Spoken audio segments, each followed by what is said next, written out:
নির্বাচন বাংলার মানুষ গ্রহণ করবে না। আপনার কোন কোন ভূমিকায় জাতির মধ্যে কিন্তু সংশয় তৈরি হয়েছে। পরিষ্কার বলতে চাই, আপনি সোজা থাকবেন। স্থানীয় সরকার নির্বাচন আগে দিতে হবে। জুলাই সনদ এবং ঘোষণাপত্র অবশ্যই জুলাই বিপ্লবের বার্ষিকী আমরা 1 তারিখ থেকে 8 আগস্ট পালন করব। এর মধ্যেই জুলাই সনদ এবং জুলাই ঘোষণাপত্র আপনাকে বাস্তবায়ন করতে হবে। বাংলাদেশের ইতিহাসে, রাজনীতির ইতিহাসে আজকের দিন এক ঐতিহাসিক দিন। কেন ঐতিহাসিক দিন?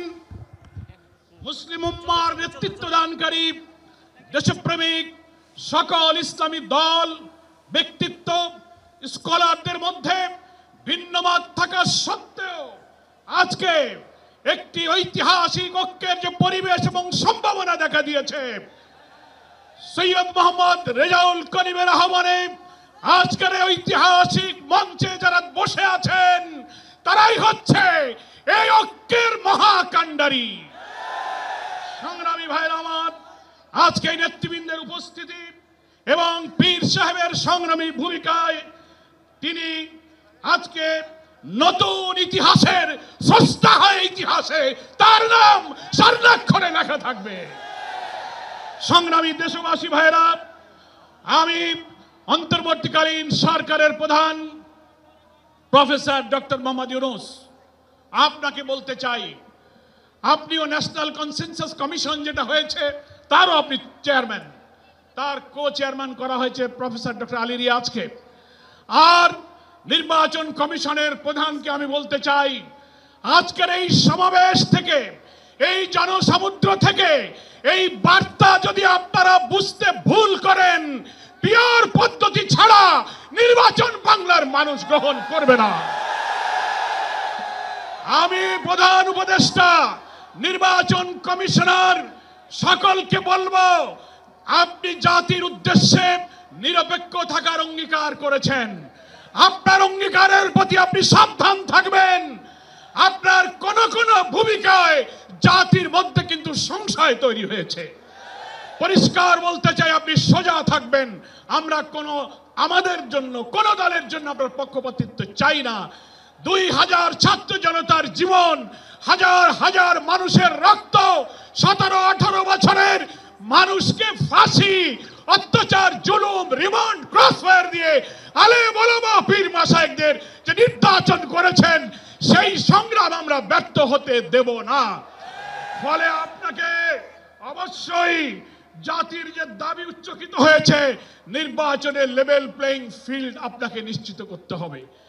আপনি জাতির কাছে, জাতির উদ্দেশ্যে ভাষণে একটা কথা বলবেন, being a head of the government একটা কথা বলবেন, রাষ্ট্রীয় টেলিভিশনে একটা কথা বলবেন, কোন একটা দলের কাছে আলোচনায় গিয়ে সে কথা আপনি ভুলে যাবেন, এটা নিরপেক্ষতা ভঙ্গ হয়েছে। আপনাকে বলতে যে আপনি সোজা থাকুন। রাজনৈতিক সংলাপে আপনি দোষ করেননি, বৈঠক করার অধিকার সবার আছে, কিন্তু আপনি এক জায়গায় কথা বলে মত পরিবর্তন করবেন কেন?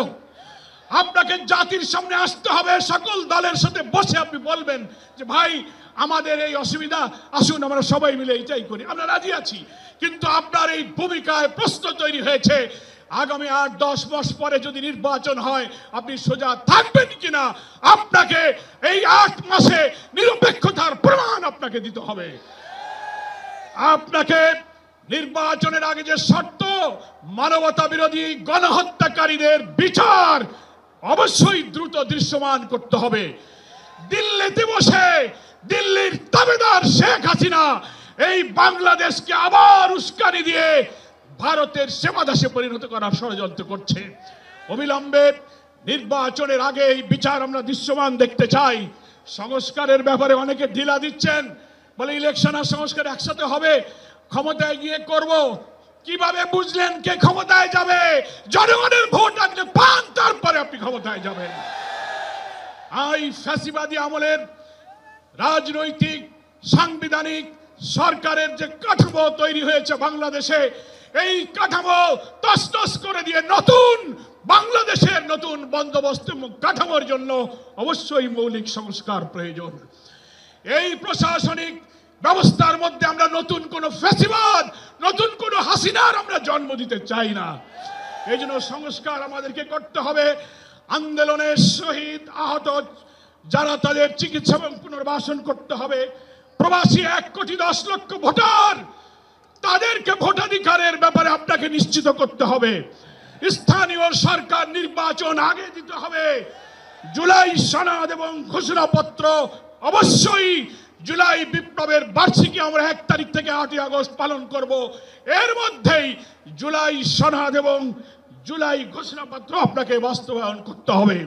সংগ্রামী দেশবাসী, বাংলাদেশ জামাত ইসলামীর সংগ্রামী আমির ডাক্তার শফিকুর রহমান, তিনি পীর সাহেব চরমনাইকে এবং আপনাদের সহ সকল দেশবাসীকে জামাত ইসলামের পক্ষ থেকে সালাম এবং শুভেচ্ছা জানিয়েছেন। তিনি জাতীয় ঐক্যের জন্য যে ঐতিহাসিক ভূমিকা রেখে চলেছেন, আমি মনে করি চরমনাইয়ের পীর সাহেব সেই চেষ্টার ক্ষেত্রে একটি গুরুত্বপূর্ণ ঐতিহাসিক উদারতা, অবদান, মহব্বত রেখে ইতিহাসের একটি স্রষ্টা হয়ে তিনি থাকলেন। আগামী দিনে জাতীয় ঐক্যের মধ্য দিয়ে নতুন ফ্যাসিবাদের জন্মকে আমাদের ঠেকাতে হবে।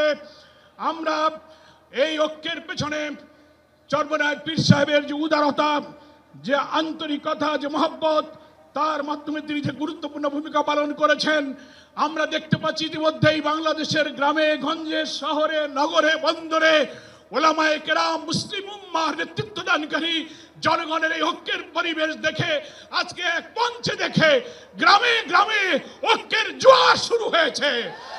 আসুন ভেদাভেদ, ভিন্নমত পরিহার করে মুসলিম জাতি সত্তা মূল্যবোধ রক্ষার জন্য আল্লাহ তাআলার দ্বীনকে পার্লামেন্টে নিয়ে ন্যায় বিচার, সুশাসন, বৈষম্যহীন এক নতুন সমৃদ্ধ মানবিক বাংলাদেশ গড়ার জন্য আমরা ঐক্যবদ্ধ থাকব। সকলকে ধন্যবাদ। বাংলাদেশ জিন্দাবাদ। ওমা তৌফিক ইল্লা বিল্লাহ। আসসালামু আলাইকুম ওয়া রাহমাতুল্লাহি ওয়া বারাকাতুহু।